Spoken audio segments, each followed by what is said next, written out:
Welcome back to the county seat. We are talking about affordable housing across the state.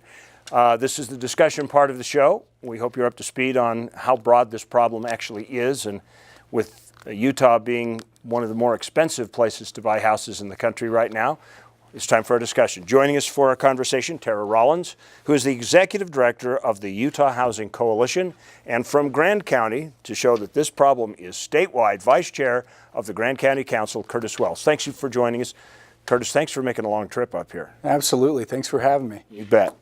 Okay, let's talk about how much of the swath of the income bracket housing affects. Obviously, you've got super low income housing, which most people think of as subsidies and assistance and city reimbursed housing. But how broad is it actually? Well, when you think about extremely low-income people, that is somebody who's making a little less than $12 an hour. And that's what we're talking with service jobs. We have a lot of jobs at that level. So that is 30% of area median income. So that's not even talking about people that are on disability. So it's a huge problem. So how far up that payment ladder? Obviously, we saw some examples of using median salaries in different places like Grand County, where you're about $300,000, you're almost $400,000 in Davis County as your median. And of course, as the median rises, the available houses at the bottom end of that bracket starts to shrink too. Is it literally a problem that could affect prosperity? Absolutely. One of the biggest issues is that, the ability to put units on the ground is here and our growth is here. And so we're not keeping up with our growth that we have coming into our state, and as well as keeping up with the growth that comes from our state. And so that's really hurting the market. I think about areas like yours and the expense of construction and the ability to get people to actually work in your area just drives the cost up even more. And so not having the right inventory for the incomes that we have in our state is a huge issue. So how big of a problem are you currently having? Because I imagine that Escalante is not too far behind you because they've become a recreation center, and that places that rely heavily on tourism, like Grand County has now become, even San Juan County is going to have this problem.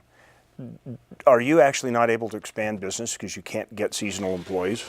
It's a primary hurdle for businesses and for the county.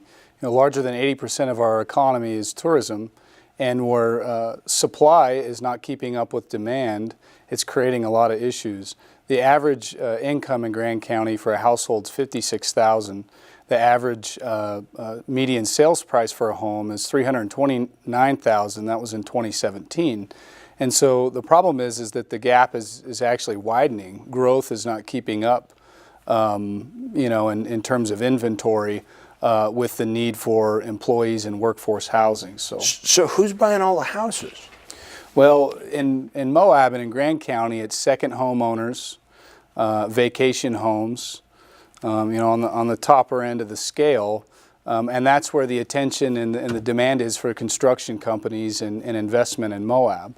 And so all the new growth and supply in housing is not for the working class people. So eventually all the people who come to recreate are going to price the people that make that possible out of the marketplace, and then they can't do any of the fun stuff they like. Then what happens? Well, it's a very serious problem because what we're talking about is upward mobility. For most Americans, their opportunity to climb the economic ladder is equity in a home. And if we can't bridge that gap, you become like other similar tourist economies where you have a transient workforce and the folks that they serve, and it becomes a hollow community without that healthy workforce in the core.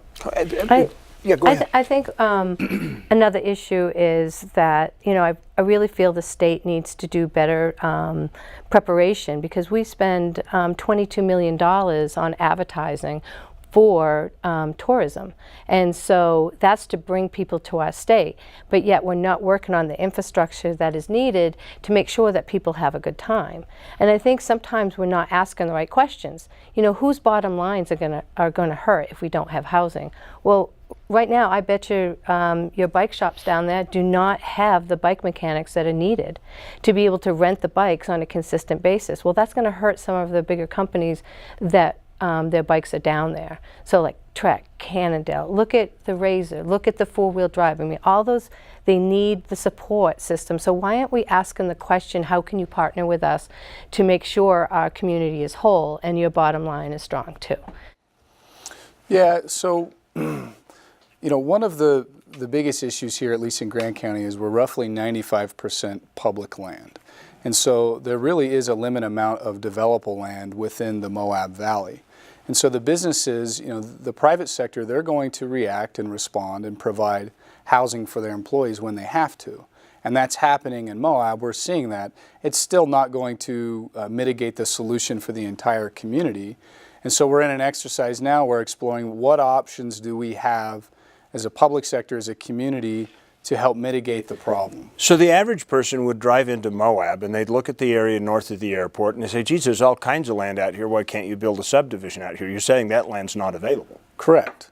Yeah, that's federal land, some settler land, but primarily it's federal land, public land. Do you think that the answer is getting provisions to the BLM to start disposing of land again? Well, I would absolutely be in favor of that, to create some social utility, on the land for the community, because this housing issue affects so many different, elements of our community. I would be in favor of that, absolutely. So that doesn't solve a problem with Davis County, who has maybe that much BLM land in it. What do you do along the Wasatch Front? I think when once again, I'm going to go back to my example of, Cannondale. I mean, they're not going to build the housing. They're going to help through their foundations. Most corporations have a foundation that they can donate to. And so if we were to set up something in the state to help facilitate that, like the Only Walker Housing Loan Fund could help developers down in Moab, but it will come through like Cannondale or anything. But Davis County is the same thing. You got to look at what their assets are up there. Who are the corporations? Where are the jobs? And then go and have the conversation. I think one of the items that we don't talk about is that we are very heavily with education as well. And so we have universities that are straining our housing because they don't have student housing. And you look at the example of what's happening down in his area, there's a campus going in, and how much housing is being planned by that university to make that happen. But doesn't this work better? I mean, asking companies to create a foundation to support. They have foundations. Yeah, but I mean, asking companies to contribute to a fund just so that people can buy more expensive housing, that's one side of the policy. But I've heard people talking about deed restrictions and price controls and things like that. How do you incentivize that within a free enterprise system and keep it, help make sure that there's that upward mobile path that you were talking about, Curtis, and still maintain a free enterprise system and give some kind of incentive to builders to start building houses that he's not going to make as much money on, but he's still going to make a profit? What do you do? Well, there's lots of developers in our state that are doing just that, but it's driven by tax credits.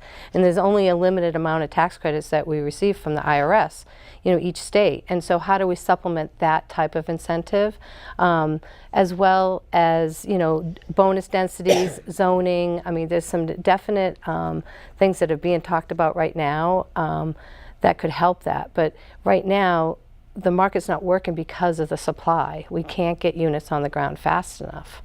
And so when you're looking at supplement and rents, I would be happy as a corporation if I had a foundation to help, bring people to Moab. And if that means, housing people that are going to be the mechanic for the season, and then the next season that housing is going to be available to somebody else, it's the workforce that is important. Do either one of you think it's going to reach a point where companies are going to start looking at it and saying, I don't want to build here, I don't want to expand here, either in tourism or in some kind of industry, because I'm going to have I won't get an employee base that, short of having to commute 70 miles to get here? I mean, is that a scenario that might work? Well, one of the concerns that I have, and some of the options that we've laid out and we're looking at, and we've done a Moab area affordable housing plan. Some staff in Grand County's worked very hard on that. The Moab area housing task force, which is a joint study group between the city and the county.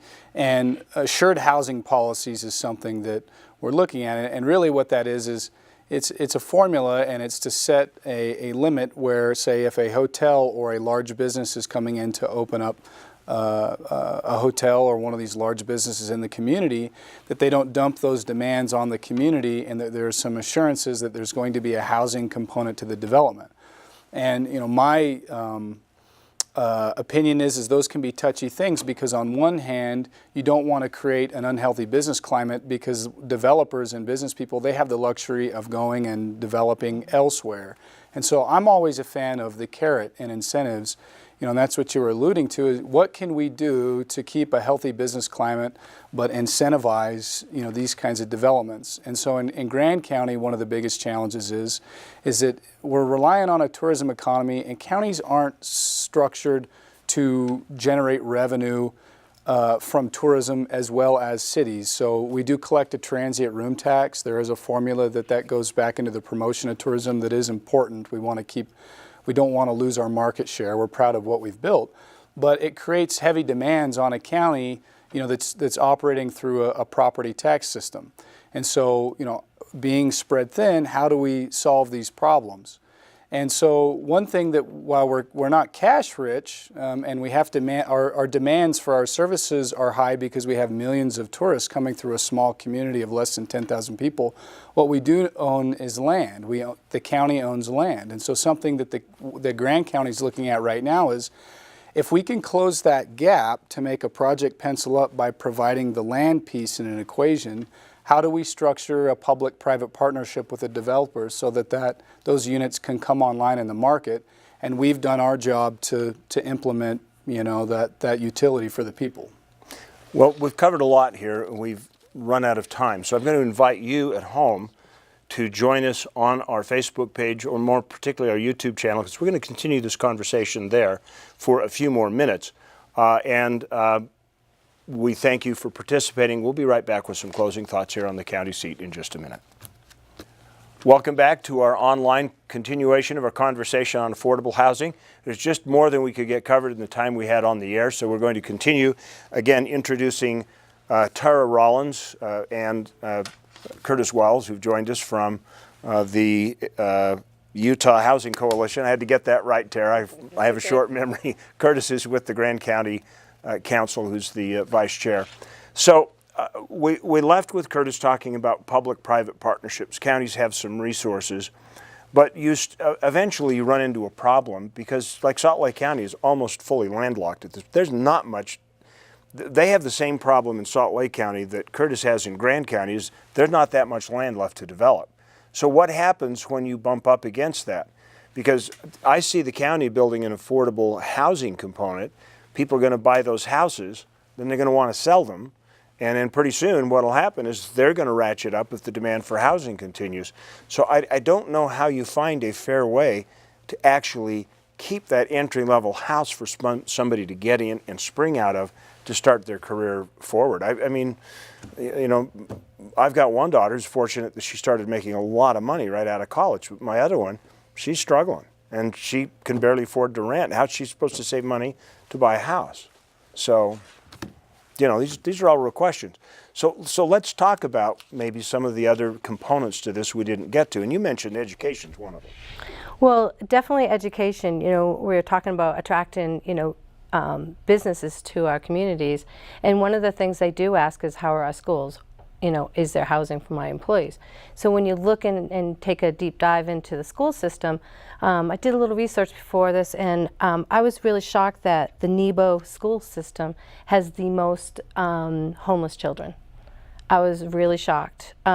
So we have over 15,000 children that are homeless in our state. And so, and 4.5 of them are unsheltered. They're living in campgrounds, trailers, housing that shouldn't even be housing, sheds. So housing that people can afford, hardworking families are having a hard time finding housing, and they're getting pushed down the chain the other way. So to be clear on this, you're saying that there are children and families who parents are gainfully employed and they're living out of a tent because they can't afford sheltered housing. Mm-hmm. I'm sure that you probably see it with workers down along the river there. I mean, also, I just want to make one more point, but the other issue is most of our school systems, we're not starting with the same amount of kids in the same classroom. So the turnover in our classroom, we have a school over, it's in Salt Lake County, that there's 100% turnover. So how does a teacher teach to a child that is moving out of their school system? You know, you're starting with a totally different, classroom that you start with on day one. How does that school succeed? And so when businesses come in, they're going to be looking at these items. And so we want to make sure that we understand how housing and school is related. We also want to look at how healthcare, how people's health is related to housing. And so I bring that up because if we want to have a strong economy and continue to bring, higher wage jobs here, they're going to be looking hard. Because as we add higher wage jobs, we also add lower wage jobs.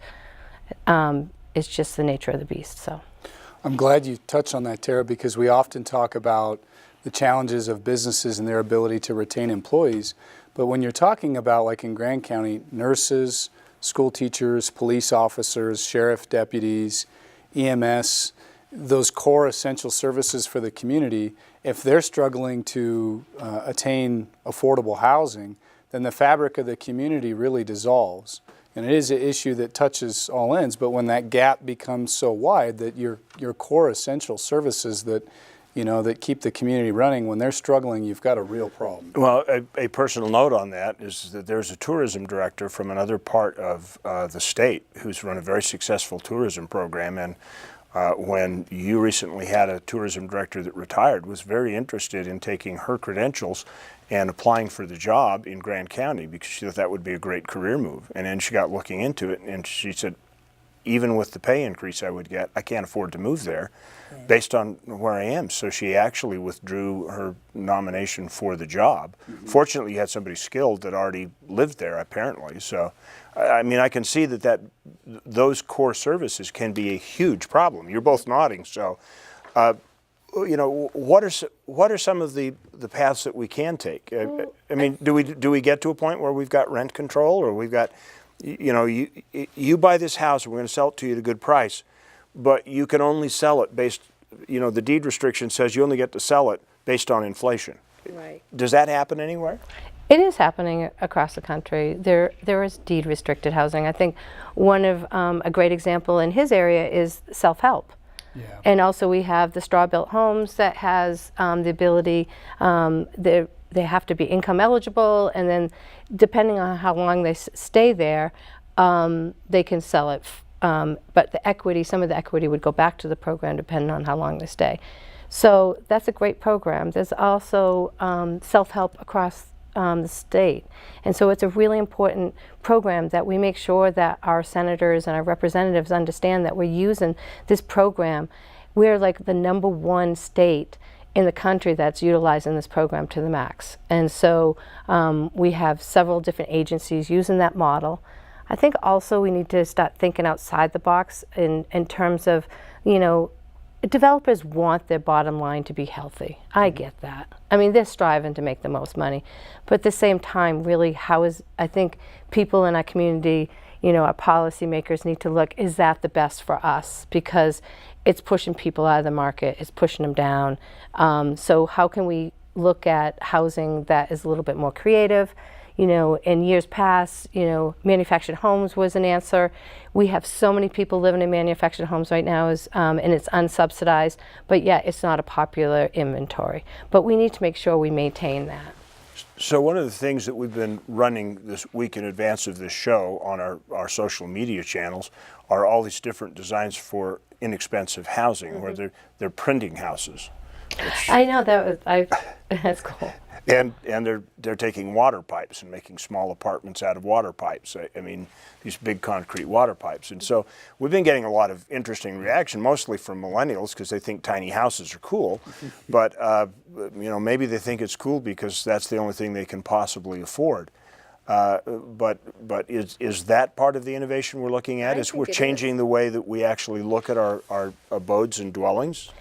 Well, I think that there's a lot of people that are looking at the tiny house movement, and I think one example that I saw last week was Jeff White. He has been putting together some housing. It's really cool. It has a container, but then it's built out, and so it's like only 500 square feet.